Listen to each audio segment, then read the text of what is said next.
The rangers warned the old man to stay far from those frozen mountains, and now he finally understands why. A retired veteran in a red and black flannel jacket thought he could spend his final years in peace after buying a lonely $3,000 snow-covered cabin near Missoula. But during a winter hunt, his loyal German shepherd started growling at an abandoned ravine. And together, they uncovered a buried war relic no one was ever meant to find. Inside it lay a secret sealed in steel, and silence a secret powerful enough to destroy a corporation, expose a deadly network, and turn a forgotten old soldier into the target of a ruthless manhunt. What followed would shake the mountains, rewrite the past, and change his life forever. Before we dive in, tell us where you're watching from. Drop your city, state, or country in the comments below. It's always incredible to see how far these stories travel.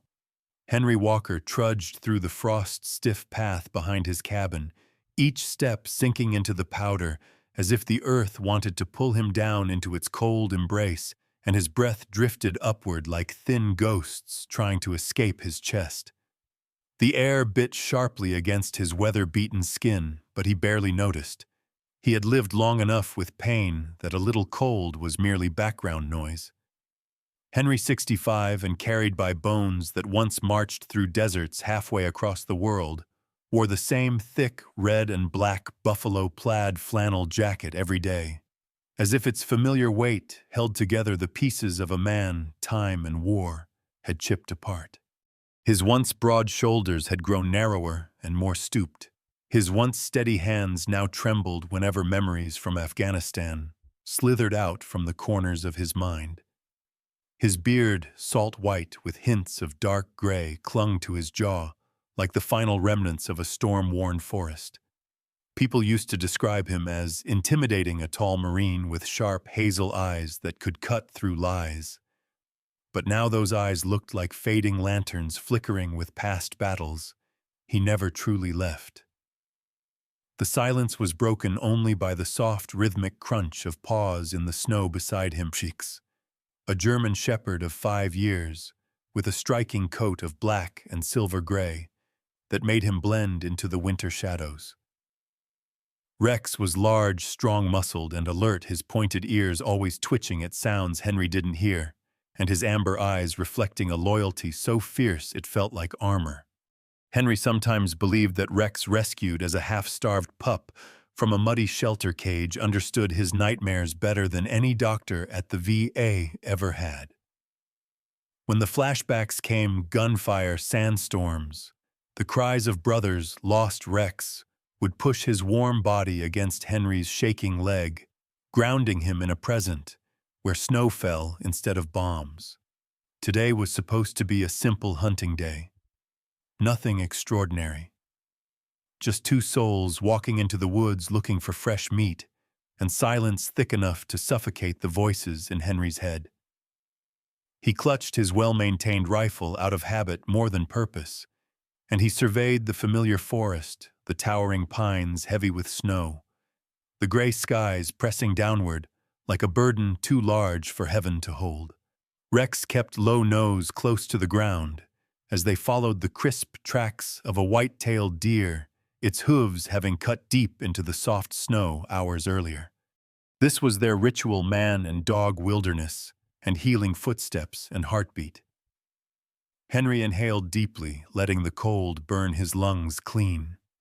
He thought maybe today his mind would stay quiet. But fate, or whatever invisible puppeteer still found amusement in tormenting veterans, had other plans. Rex, normally the model of discipline, suddenly halted. Every muscle in his body stiffened. His ears pricked forward like twin arrows. A low growl rolled from his throat, a sound Henry had only heard when true danger lurked close. Henry tightened his grip on the rifle, his heartbeat spiking with instincts that had never retired. "Easy, boy," he whispered, though his own voice betrayed unease. Rex ignored the deer's trail, completely turning to the left, toward a section of forest so dense the trees seemed to lean in whispering secrets no man was meant to hear. The dog tugged at Henry's jacket, urgency burning in his growl. Henry hesitated. When a dog like Rex broke rules, it meant nature itself was sounding an alarm. So he followed. They pushed through thorn-coated undergrowth as branches scraped Henry's face and snagged his jacket, leaving thin lines of sting behind. Snow from the overhanging limbs dumped down his collar, and he cursed under his breath. But Rex pushed harder ahead, and Henry's boots slipped as the ground sloped sharply downward. The forest floor suddenly fell away into a ravine so deep the sunlight above barely kissed the edges. Cold wind funneled upward from below, carrying a metallic stink rust and ancient fuel, the scent of machines long dead. Henry scrambled down the uneven slope, clinging to roots jutting like skeletal fingers from the earth. When he reached the bottom, his eyes widened. Before him lay a beast of war swallowed by nature, the wreckage of an AH-64 Apache attack helicopter. Its armored body, once a predator in foreign skies, now lay half-buried in frozen soil and tangled vines. The weapons pods were torn open like broken ribs, rotor blades twisted like snapped bones, and the cockpit sat cracked open in a silent scream. Moss clung to the steel like funeral cloth, and icicles hung from the fuselage like frozen tears. Henry froze, shock ripping through him. He had seen Apaches before, roaring overhead, storming through battlefield skies with merciless purpose. But here in Montana, this was wrong. This was impossible. And yet, there it was, a war machine turned gravestone. Rex padded forward warily, fur bristling along his spine. Henry stepped closer too, his breath caught in his throat as he peered into the shattered cockpit. A skeleton sat slumped in the pilot's seat, still locked in with the fraying harness straps. The skull drooped forward as if in exhausted surrender. Tatters of a flight suit clung to brittle bones. Henry felt his chest tighten. This man, whoever he was, died alone in cold and terror, swallowed by a land that didn't even know his name. Henry's voice cracked as he murmured, "Rest easy, brother." Memories struck like lightning, the stench of fuel after explosions, friends bleeding into sand helicopters, failing mid-flight, desperate calls for medics who came too late, and Henry staggered back, gripping the side of the wreck to steady himself. Rex placed a paw against Henry's leg, steadying him with unspoken devotion. Pulling air into his lungs, Henry forced his marine training to the surface, pushing his emotions back down where they always hid. He scanned the cockpit with purpose, now searching by instinct more than reason. Pilots often carried personal items or mission-critical gear, something that told a story.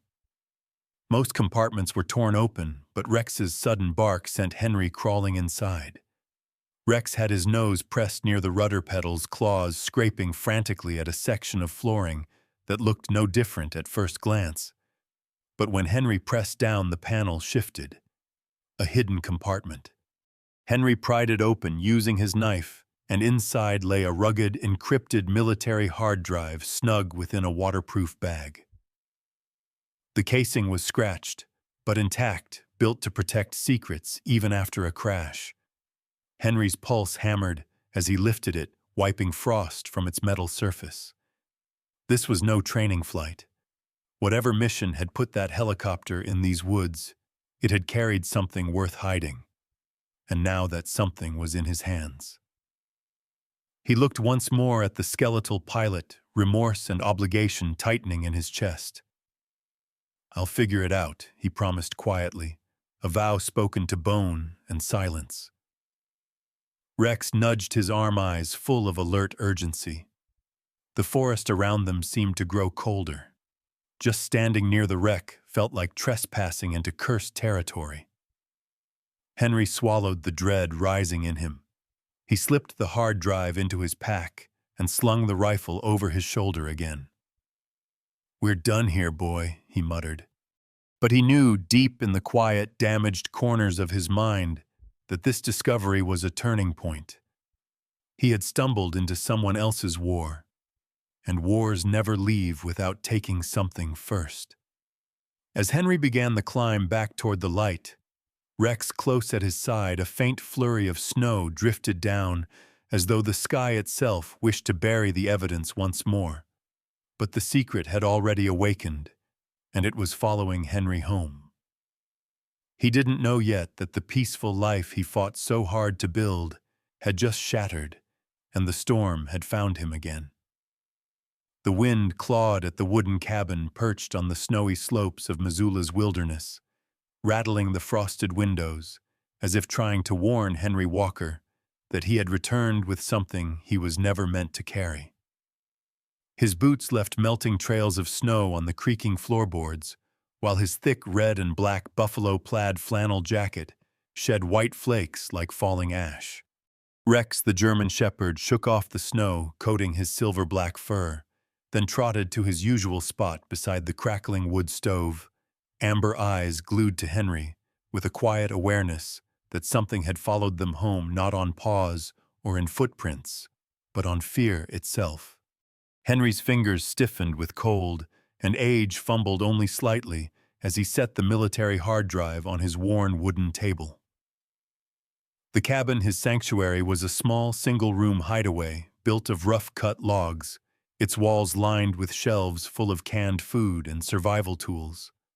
The smell of pine smoke and old memories hung in the air. A battered laptop, once standard military issue, sat connected to a roof-mounted satellite antenna he used occasionally for weather reports or emergency messages. He never thought it would be used for something like this. "Let's see what you died for," he murmured under his breath, thinking of the skeletal pilot still strapped in the belly of the fallen war machine. Henry plugged the drive in. Instantly, lines of encryption and security prompts flashed across the screen. Multi-layered authentication, military grade, meant to keep secrets buried even under 1,000 years of snow. His brow furrowed. His mind, despite the gray that now threaded through his beard and temples, still ran sharp when pressed into old habits. Years of operating communications systems overseas, decoding, rerouting, protecting all of it, resurfaced like muscle memory awakened by danger. Hours rolled by. Night deepened as the wind outside howled like wolves circling prey. Rex stayed alert, occasionally nudging Henry's arm when his fingers began to tremble from stress rather than cold. Henry muttered to himself, piecing together fragments, a metal tag with cryptic letters found at the crash site, a date stitched inside the pilot's worn flight suit, small hints pointing toward a pattern. Finally, after countless attempts and one long silent prayer to every fallen Marine he'd ever known, the screen went black, then opened. What stared back was not junk data or weather logs. It was a smoking gun dressed in neat folders. Henry clicked on a file labeled Manifests. What he saw made his heart spill ice into his veins. Lists of advanced weapons systems, surface-to-air missiles, high-precision rifles, encrypted communication units, supposedly being delivered to secured U.S. bases. Except the routing was wrong. The serials altered. Henry knew falsified documentation when he saw it. Someone had turned U.S. weaponry into contraband for violent regimes overseas. He opened another folder, comms encrypted audio logs. A female voice controlled, authoritative and frighteningly confident. She discussed delivery windows, escrow conditions, political blindfolds. Her accent was distinctly American, but with the polished tone of someone used to giving orders and being obeyed. Henry frowned deeper. That voice belonged to someone powerful, someone untouched by the blood her deals spilled.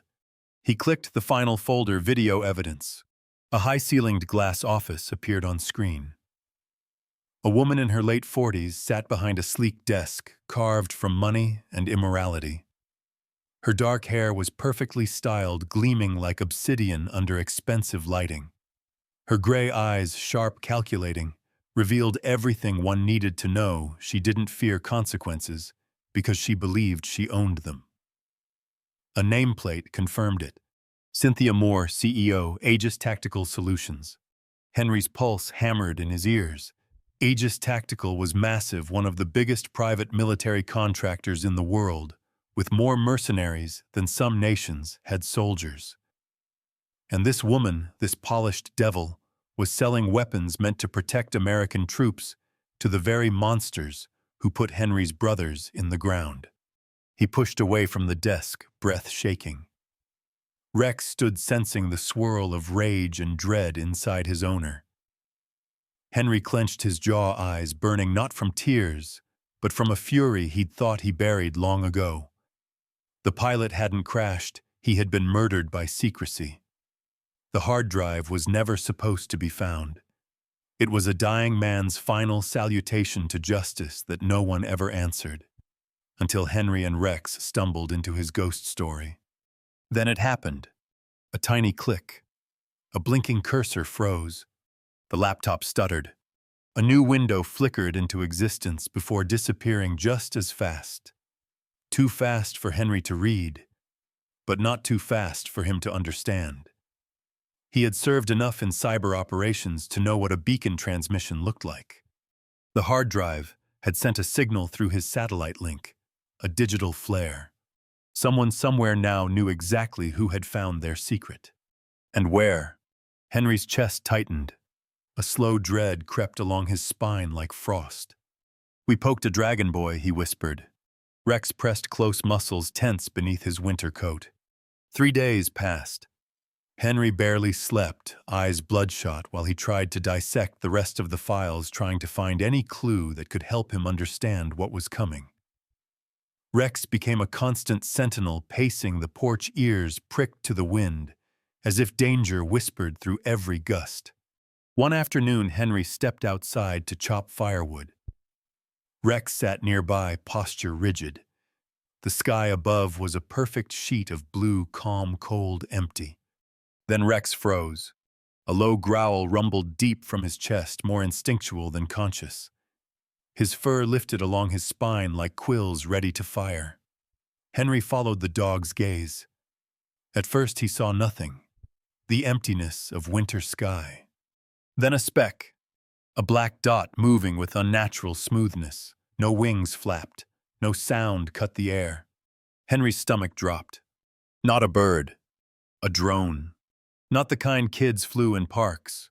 Sleek, military grade, equipped with silent rotors, watching, recording, confirming. His cabin, his retreat from the world, was now painted with a target mark visible from the heavens. Henry swallowed hard, feeling the weight of a rifle he didn't carry. The drone lingered, then drifted higher, disappearing into the brilliant winter glare. Rex stood at Henry's side, tail stiff, fangs slightly bared. The dog's instincts screamed one truth. They were no longer alone. Henry muttered a curse, low dark, full of old scars reopening.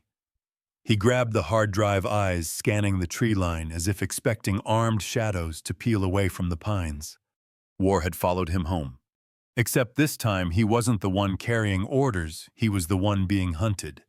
He stepped back into the cabin, bolted the door, and exhaled a breath that felt like a goodbye to the peace he once believed he earned. Rex brushed his head against Henry's leg, silent solidarity. Henry stared at the flickering wood stove flames, knowing the truth he didn't want to speak aloud. The moment he opened that hard drive, his life stopped being his own. The next battle had begun. And somewhere in a warm corporate office far away from the snow, Cynthia Moore had just learned his name. Snow hammered the roof in relentless waves that masked footsteps but amplified fear. Inside the small cabin, Henry Walker sat on a wooden chair with his rifle leaning against his leg, trying to steady his own breathing as the firelight flickered against the walls like restless spirits. Rex lay stretched beside him, his silver-black fur glistening in the glow. Eyes never fully closing, ears twitching with every creak of winter wood. Henry had spent decades learning to read the silence of battlefields, and right now this silence, thick, heavy, unnatural, smelled like the moment before a landmine detonated. He should have been warm by the fire, letting his aching joints loosen. He should have been drifting into a rare night of calm. But war had long fingers, and those fingers had reached into his sanctuary. His hands, gnarled by age and memories, tightened on the flannel jacket across his chest, as if to hold his pounding heart in place. Rex suddenly shot upright, lips curled back to reveal sharp white fangs. A deep growl vibrated from his core, primal, ancient, a warning from a creature whose ancestors survived by knowing death before they saw it. Henry stiffened. Years of military discipline snapped into place, and he reached for his rifle, positioning himself lower to the ground. Through the cold wooden planks came the unmistakable crunch of boots sinking into snow. More than one pair. More than a careless wanderer. Footsteps converging with tactical intent. Then, boom! The cabin door rattled under a violent impact. Wood cracked. Rex barked explosively, claws scraping the floor as he lunged at the door. Glass shattered behind Henry as a suppressed gunshot punched through the window shutters, spraying splinters. Henry rolled, landing behind the overturned table he had instinctively kicked into position as makeshift cover. A spray of bullets chewed through the walls where he had just been. He returned fire with 2 rapid shots, precise, controlled. A sharp cry outside confirmed contact. They weren't invincible. But Henry knew the math. These were trained mercenaries, armed and coordinated, likely wearing body armor and night vision. He had a bolt-action rifle and a loyal dog. He wasn't supposed to survive this. Yet every part of him, every scar carved into his soul, rebelled against surrender. "Rex!" His voice was low, urgent. The dog's ears flicked back, waiting. Henry pointed toward the small window in the bedroom, the one barely big enough for a dog to slip through. Out. Raise hell. Circle back. Rex hesitated, only a heartbeat, loyalty wanting to stay, but trust compelling action. With a final snarl, he sprinted to the window, leapt and vanished into the night. Almost instantly, chaos erupted outside, frantic shouting, the unmistakable yelp of someone being bitten, and the scuffle of boots breaking formation. Henry seized the opening. He slung his rucksack onto his back, where the hard drive and evidence weighed heavier than concrete, not in mass, but in consequence. He crouched, dashed to the rear door, and with a swift kick shattered the last barrier between him and the lethal cold. The Montana air hit like knives. Bullets tore through the doorframe behind him, splinters stinging his cheek as he dove into a snow-laden thicket, the world turning into a blur of white and fear. He ran. Every breath burned. Every muscle screamed. But Henry kept going until he reached the dark tree line. Only then did he stop long enough to whistle 2 sharp tones slicing through the storm. A moment later, Rex slipped out of the shadows, sides heaving, but eyes fierce, fur dusted with snow and someone else's blood. Henry knelt, pressing a grateful hand against the dog's neck. Good boy. Damn good boy. Behind them, the cabin, the fragile dream of peace that Henry had built board by board over years, was attacked without hesitation. Flames licked through the roof, fed by a merciless winter wind, sending sparks spiraling into the night sky like fireflies escaping hell. The structure crackled in pain as memories burned quiet mornings, sipping coffee, while reading newspapers, long out-of-date nights when Rex lay pressed against him, while trauma clawed its way out of his mind. A modest life reclaimed from war, gone in minutes. Rex nudged Henry forward. The dog knew instinctively fire and bullets weren't the only threats now. More would come. More were coming now. Henry swallowed the grief threatening to break his focus. He checked the load in his rifle and wiped snow from his weather-worn beard. "You want to fight?" he muttered to the flames devouring his home. "You picked the wrong old man." With the sky for witness and snow for cover, Henry and Rex pressed deeper into the forest branches, clawing at their clothes like the dragging fingers of a past refusing to let go. Henry imagined the mercenaries regrouping, reporting through headsets to a commander who watched their every move from a warm, distant room. Cynthia Moore. Her cold eyes, her treason, no doubt expected Henry's name would be added to a classified list of loose ends. He would make her regret underestimating a Marine, with nothing left to lose. They pushed through the snow until the glow of the burning cabin was nothing but a distant smudge. The forest swallowed them, tall pines standing sentry as the night deepened. Rex paused often, nose up, reading the air. Henry focused on survival terrain movement angles of pursuit. His shoulder throbbed where a splinter of wood had struck him earlier, but pain meant he was alive. Above the clouds shifted, revealing a slice of moonlight. The same moon that hung over battlefields he once bled on. He hated that war had come back wearing different clothes, but the same cruel smile. The mercenaries wanted one thing: silence. But Henry carried the voice of the dead pilot. Justice wrapped in steel. Proof locked inside a drive that now beat like a second heart in his pack. Henry knew there was no turning back. The moment he found that Apache wreck, the moment he honored a fallen brother by taking the truth with him, he became a threat. Not a deer, not a hunter, a target. And targets must either flee or fight. Henry Walker, 65, wounded inside and out, chose both. Together, he and Rex vanished into the vast, merciless wilderness, two shadows against the snow, moving not just to survive, but to bring a reckoning strong enough to tear down a queen of war profiteers. The days that followed were not measured in hours or miles, but in heartbeats and the sound of snow grinding under worn boots, as Henry Walker and Rex slipped deeper into the Montana wilderness, with only cold air and fear to keep them company, the forest around Missoula turning from familiar refuge into an endless maze of white and shadow. Henry's shoulder throbbed with each movement, a deep bruise from flying splinters, and the violent recoil of survival, the ache worsening under the relentless bite of winter, as if his own body knew he was too old for this kind of running, yet refused to quit out of sheer stubborn pride.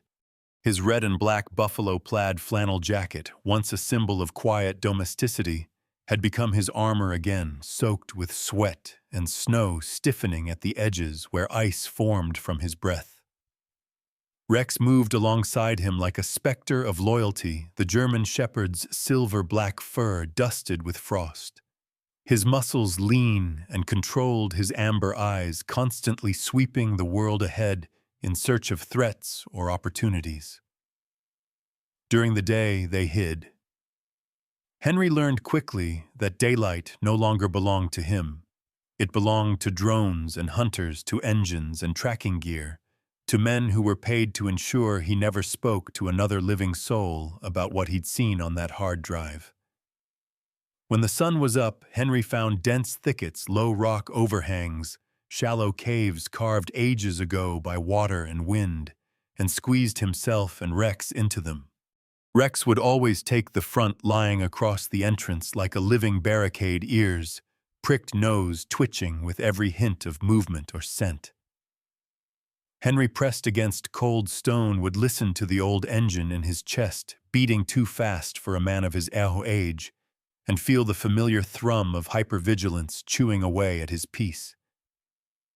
He tried to sleep in short snatches, but his mind chased memories, sandstorms in a foreign desert medevac, birds screaming overhead, body bags laid out in lines that never seemed to end.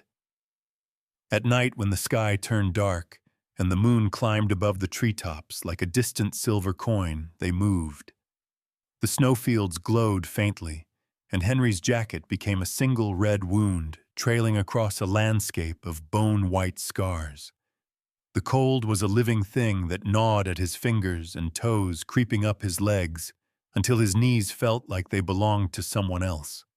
More than once he looked down at his hands, and saw not an old man's fingers, but gloved hands from decades ago holding a rifle in some other winter, in some other war. He whispered reminders to himself that he was here now, not there then.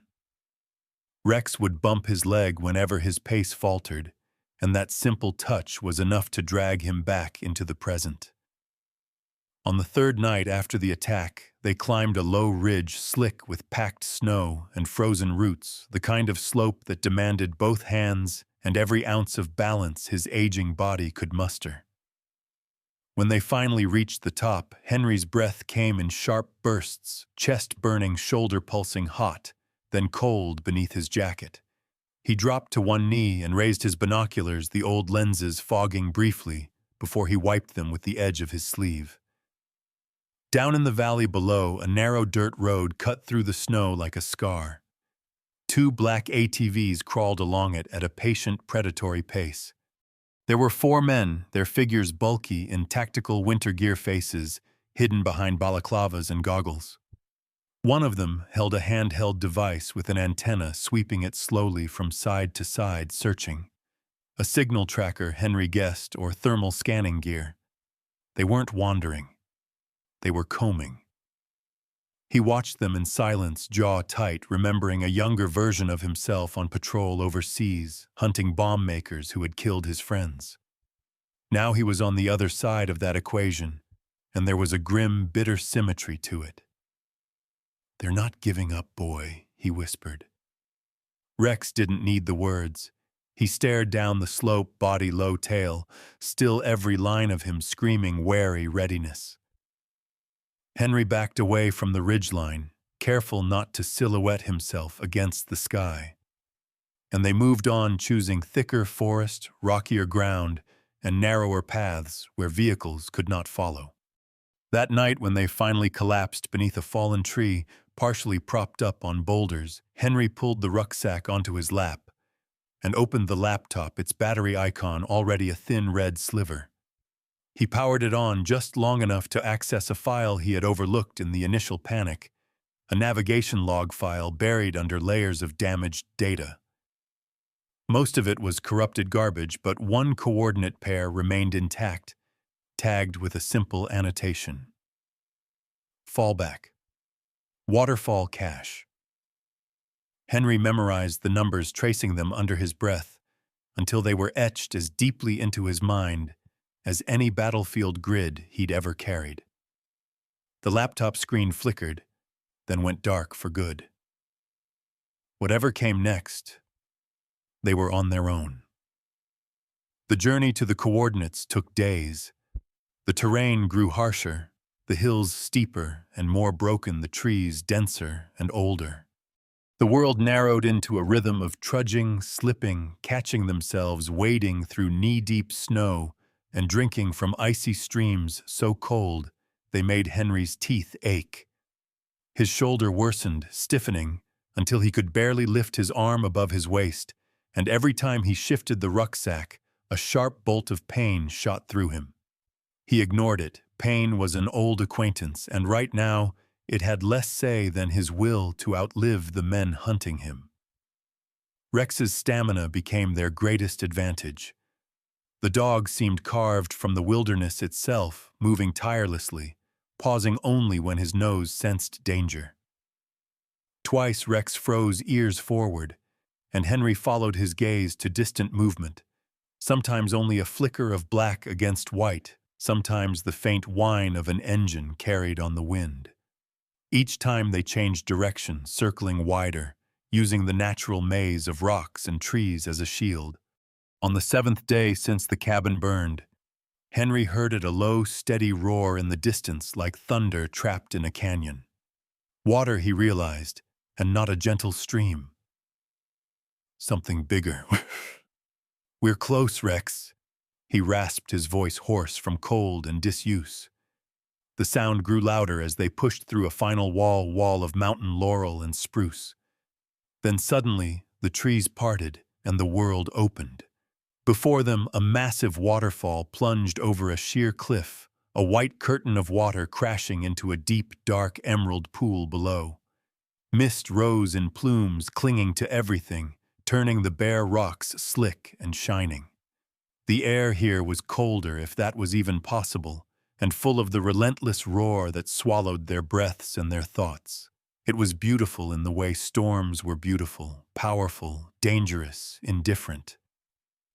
Henry stood there for a moment, chest swelling with a strange mix of awe and sorrow. The pilot who had marked this place on his navigation log had chosen well. If you wanted to hide something where no one would find it, you'd pick a throne of water and stone like this. Rex moved first. The dog trotted along the base of the cliff paws, slipping slightly on the moss-slick rock, nose working furiously. He passed the obvious, the pool's edge, the larger boulders, the clefts anyone would see. Then he stopped at a section of the rock wall, half covered in thick, dark green moss hanging like a curtain. He whined, then pawed at it, claws scratching stone beneath the greenery. Henry hurried over his boots, sliding on the wet ground. He brushed aside the moss with his good hand, fingers going numb from the icy water seeping through. Behind the moss, a narrow fissure appeared, an opening just wide enough for a man to slip through sideways. A breath of air sighed out from the darkness within, cold and damp, smelling of stone, and something older than any war Henry had fought. "Good boy," he said, his voice barely audible above the waterfall's thunder. He slipped inside first, turning his shoulders to fit. The world dimmed instantly, the roar of the waterfall muffled, but still present like a distant heartbeat. He clicked on his flashlight, the beam cutting a pale tunnel through the gloom.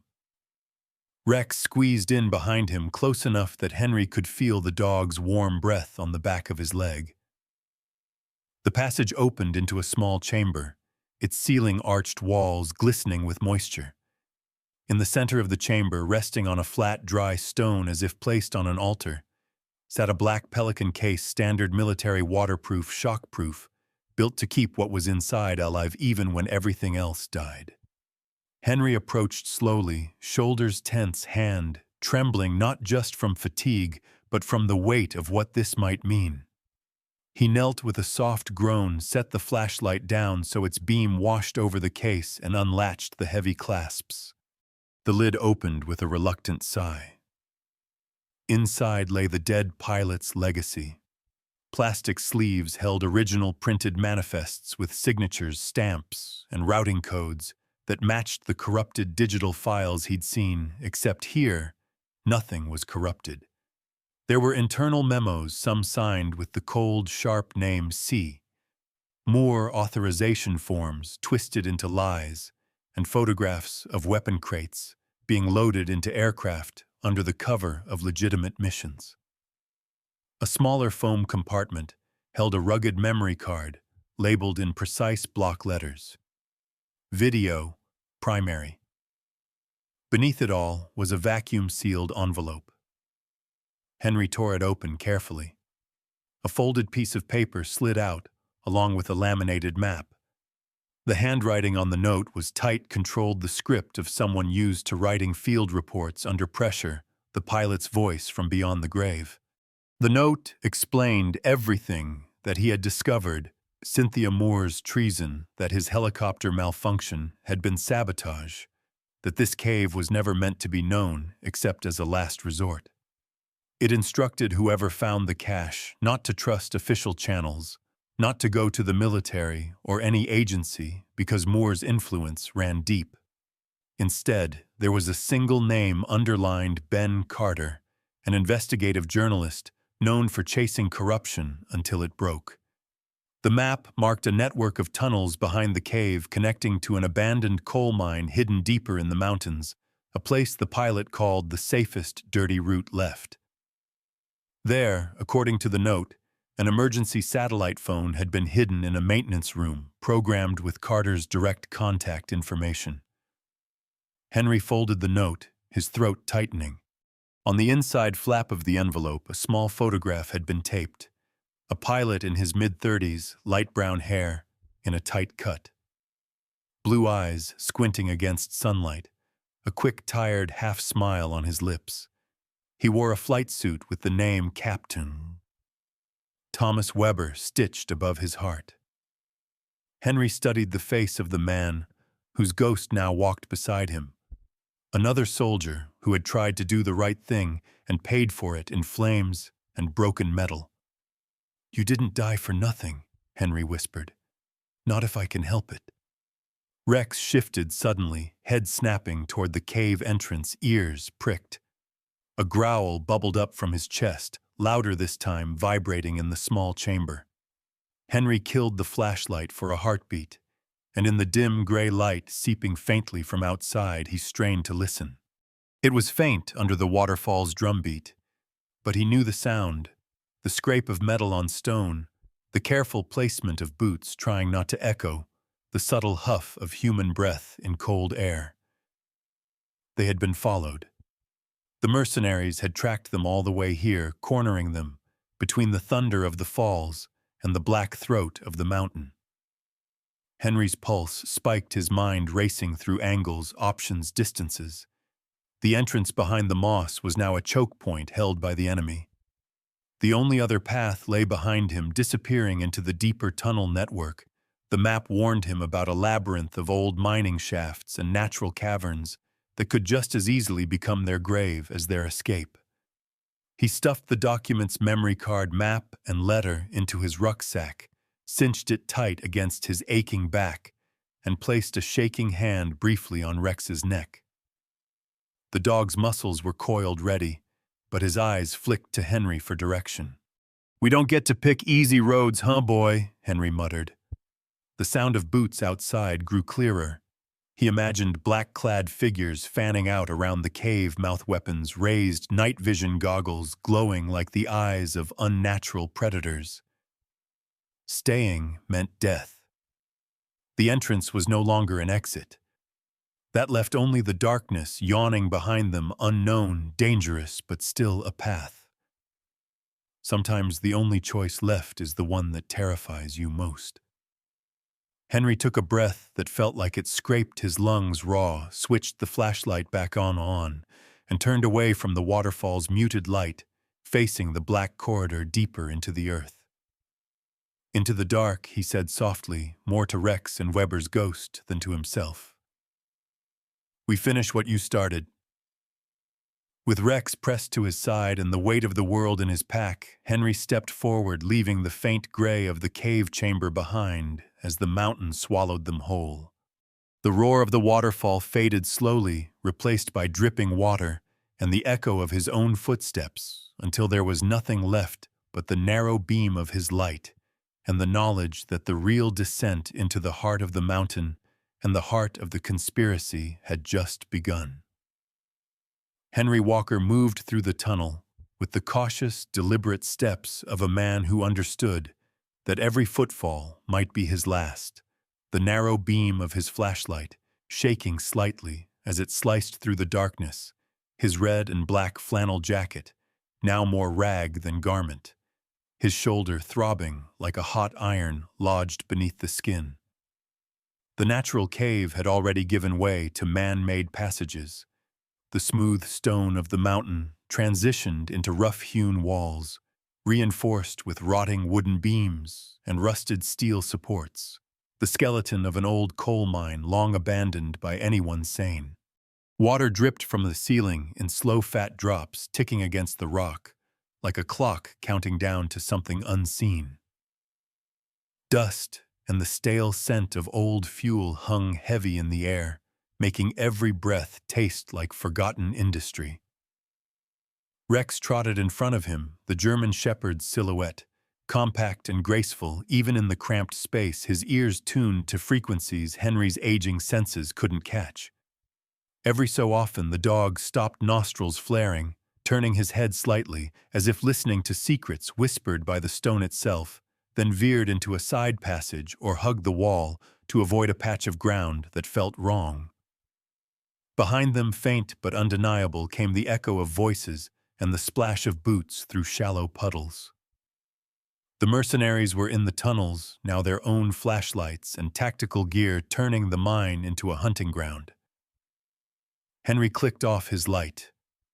Darkness swallowed them instantly, thick as cloth. For a moment, the only sound was his own breathing and the distant drip of water. Then a new sound joined them, the metallic rattle of equipment from somewhere ahead, a lone set of footsteps moving with restrained confidence, not the scattered shuffle of a group. A scout, or someone checking flanks. Perfect. Henry's training awoke like an old wolf that had only been sleeping under the snow. He pressed a hand to Rex's back, a silent command, and the dog dropped to the floor, muscles coiled, completely still. Henry eased himself into a narrow side niche where the wall jutted out, becoming a shadow inside the larger shadow. The footsteps grew closer, accompanied by the soft hiss of a radio on the man's vest and the faint creak of synthetic fabric. A figure emerged into the edge of Henry's awareness, close, too close, the dim red dot of a weapon-mounted laser drifting through the black. Henry didn't see the man clearly, just the outline of someone medium-built with a modern rifle held ready. He waited until the mercenary passed by his back, briefly exposed, then moved. Years fell away from Henry's body in that instant. He surged forward, looping an arm around the man's neck and driving him sideways into the wall, using the momentum of surprise rather than raw strength. The mercenary tried to shout, but Rex was there in an instant, teeth clamping around the man's gloved wrist before he could pull the trigger. A brief struggle, a choked breath, and then limp weight sagged in Henry's grip. He lowered the body to the ground, gently, more out of habit than mercy. In the faint glow of the fallen man's small helmet lamp, Henry could make out a clean-shaven jaw, a pale young face under the goggles, someone in his late 20s built like an athlete, with the haunted blankness of a man who'd done this work too long to still pretend it was just a job. "Wrong side of the war, kid," Henry muttered. He stripped him quickly, working one-handed around his injured shoulder. He pulled off a compact rifle fitted with a suppressor, a chest rig with extra magazines, a radio crackling softly with static and distant whispers, and most importantly, a set of night vision goggles. The rubber smelled like sweat and plastic, but when Henry settled them over his eyes and flipped the switch, the world bloomed into eerie green clarity. The tunnel transformed from an endless black maw into a detailed landscape of angles and shadows, every beam, rock, and rivulet etched in surreal, luminescent hues. Rex's eyes glowed pale in the murky light as he looked up at Henry waiting. "Now we can see," Boy Henry said, lifting the rifle and feeling its balance. The weight of exhaustion and age remained, but now he held an edge no flashlight could offer. They moved deeper into the mine's labyrinth. Henry mentally overlaying the laminated map he had taken from Weber's cache onto what he saw through the goggles. The mine was a snarl of intersecting tunnels and collapsed shafts, some choked off entirely, others leading to dead ends sprinkled with old tools and ruined carts. Rex became the arrow and Henry the bow, the dog nosing ahead, sometimes slipping down a side passage to circle around, then reappearing from another angle. Twice Rex deliberately kicked loose stones or gave a sharp bark down a corridor, creating noise that drew mercenaries' attention in the wrong direction. Henry waited in the shadows, watching their green-lit forms shift and pivot, then picked his shots with mechanical precision. A suppressed rifle report was little more than a cough in the cavern, swallowed by distance and dripping stone.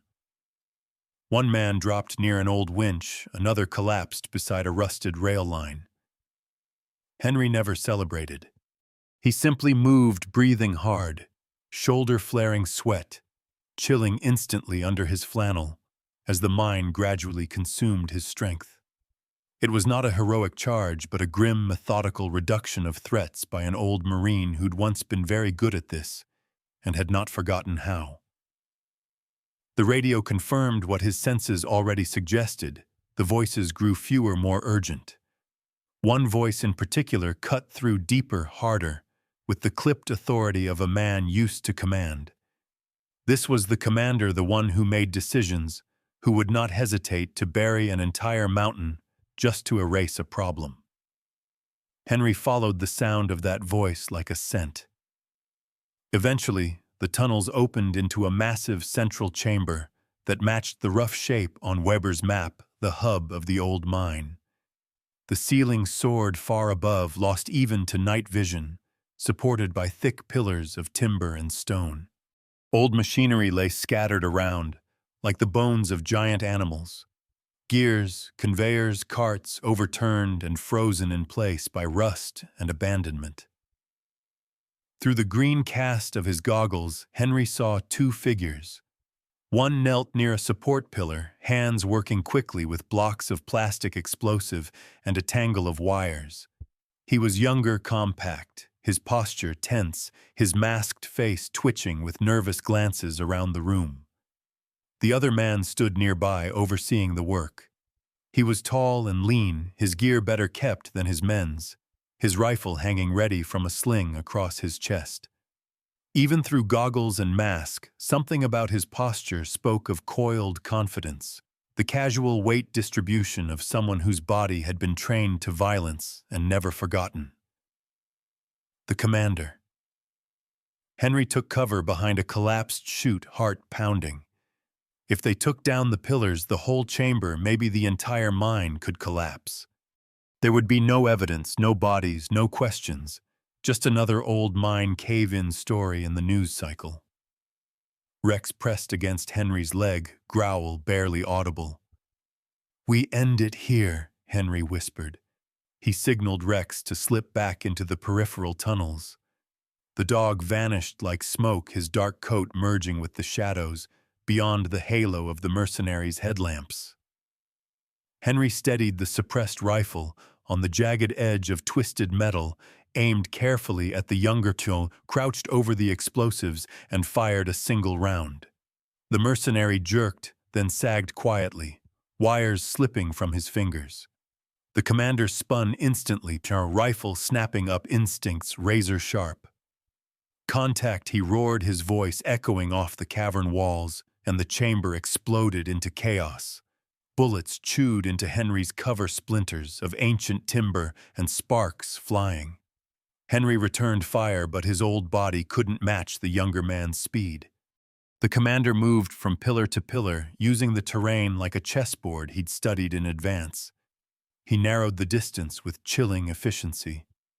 Henry tried to flank, but his wounded shoulder betrayed him.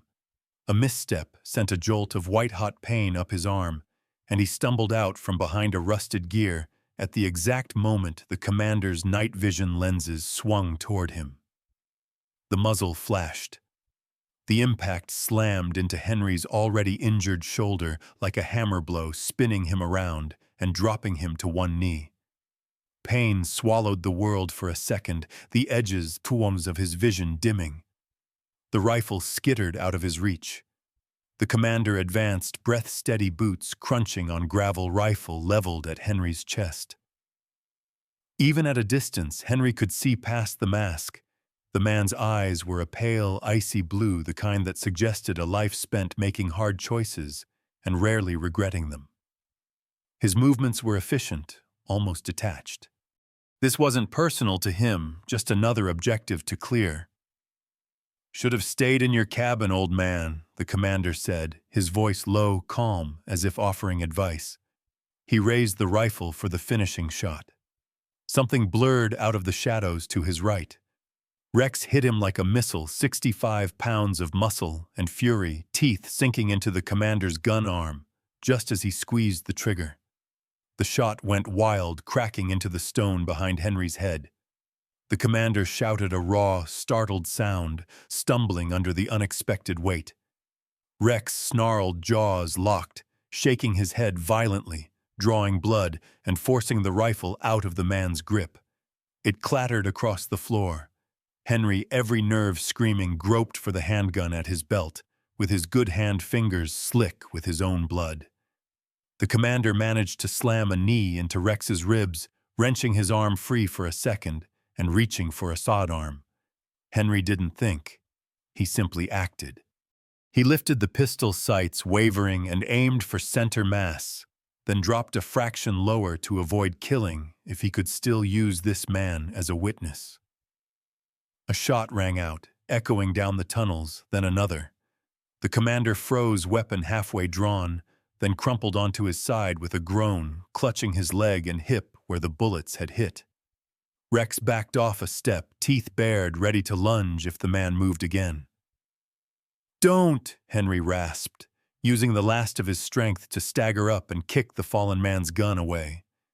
He dragged zip ties from the dead scout's vest he had clipped earlier to his belt and bound the commander's wrists and ankles with grim, practiced motions. When it was done, Henry slumped back against a support beam, breathing in ragged gasps. The mine hummed with silence again, except for the dripping water and the pained, shallow breaths of the captured man. The explosives lay unused wires trailing like dead snakes. "You lose," Henry said softly, not triumphantly, but as a simple fact. Rex came to his side and pressed his head under Henry's good hand, grounding him in the present, while pain and adrenaline threatened to rip him away.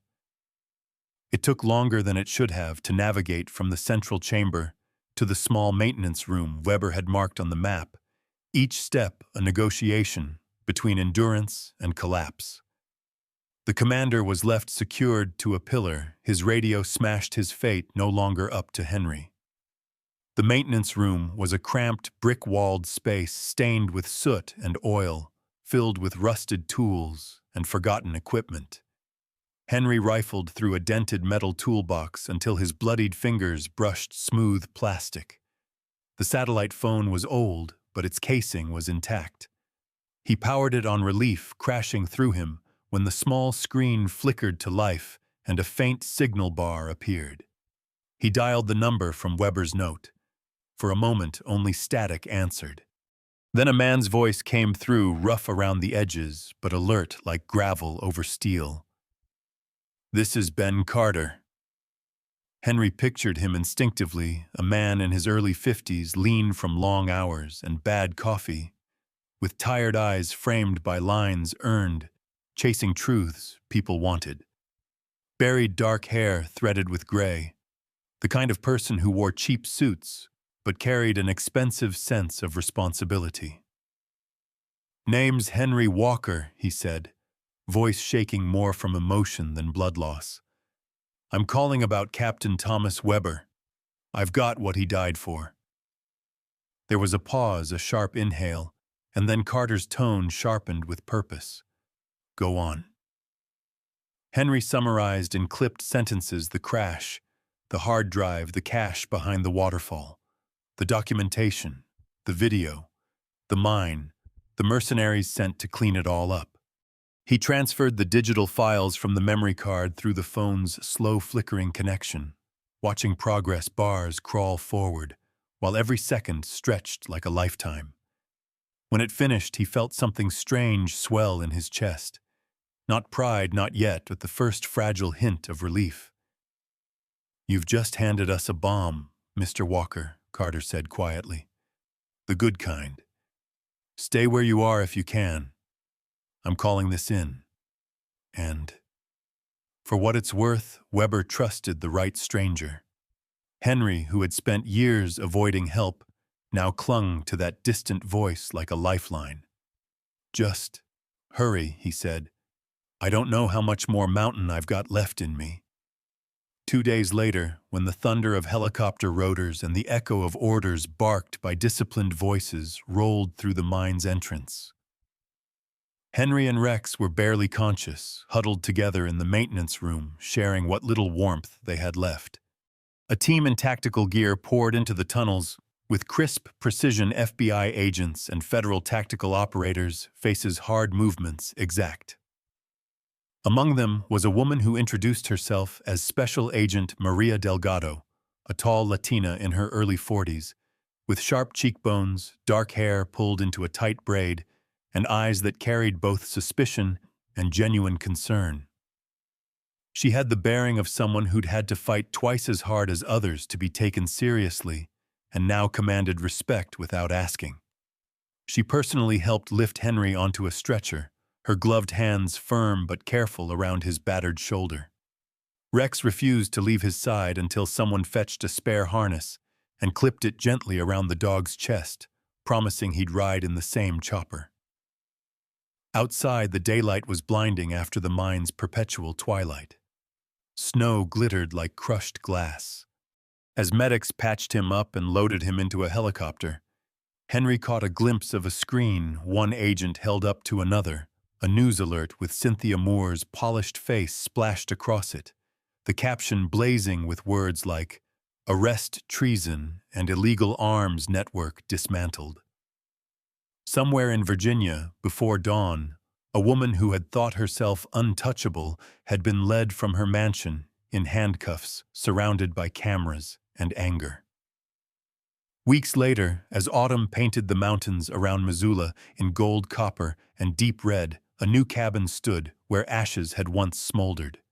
It was sturdier, better insulated, built with funds from government compensation and a quiet contribution from the Weber family, delivered with a handwritten note thanking Henry for giving their son's death meaning. Henry sat on the porch in a wooden chair he had built himself, his red and black flannel jacket draped over his shoulders, a mug of steaming coffee in his good hand. His left shoulder, stitched and mended, still ached whenever the wind shifted, a throbbing reminder that he had walked into the dark and come back. Rex lay curled at his feet, head resting on Henry's boot, eyes half-lidded, in the lazy contentment of a dog who knew his job and knew he had done it well. The radio inside occasionally spat out scraps of the world news anchors talking about the downfall of Aegis Tactical, the long list of indictments, the medal ceremony, where Captain Thomas Weber was posthumously honored as a hero, his training accident corrected in the official record at last. Henry didn't attend the ceremony. He didn't want the cameras, the handshakes, the forced speeches. Instead, he sat on that porch with Rex and the quiet, watching the tree line sway. On certain nights when winter crept back and the wind hissed through the pines like distant trumpets, calling old ghosts to march, Henry would close his eyes and remember the crunch of snow under boots, the green glow of the mine, the roar of the waterfall, the face of a young pilot in a faded photo. He understood then that not all wars were fought in open fields, and not all soldiers wore pressed uniforms under bright flags. Some battles happened in shadows, in forgotten places, beneath the earth, waged by people the world would never fully know. Heroes weren't always young men charging into glory with polished armor and perfect timing. Sometimes they were tired old Marines in worn flannel jackets and scarred German shepherds who refused to look away from injustice, who carried the weight of the dead on their shoulders and walked into darkness anyway, just to make sure that those buried in silence finally had their names spoken in the light. In the end, Henry's journey reminds us that miracles do not always arrive with thunder or shining wings. Sometimes they come quietly through the loyalty of a faithful dog, the courage of a weary heart, or the strength God places in our hands when we feel too tired to lift them. In the darkest tunnels of life, when fear closes in and hope feels thin as a thread, there is always a light waiting for those who keep walking. And perhaps that light is the greatest miracle of all. As you go through your own battles, big or small, may you remember that God never leaves those who stand for truth. May He guide your steps, guard your home, and bless your family with peace and protection each new day.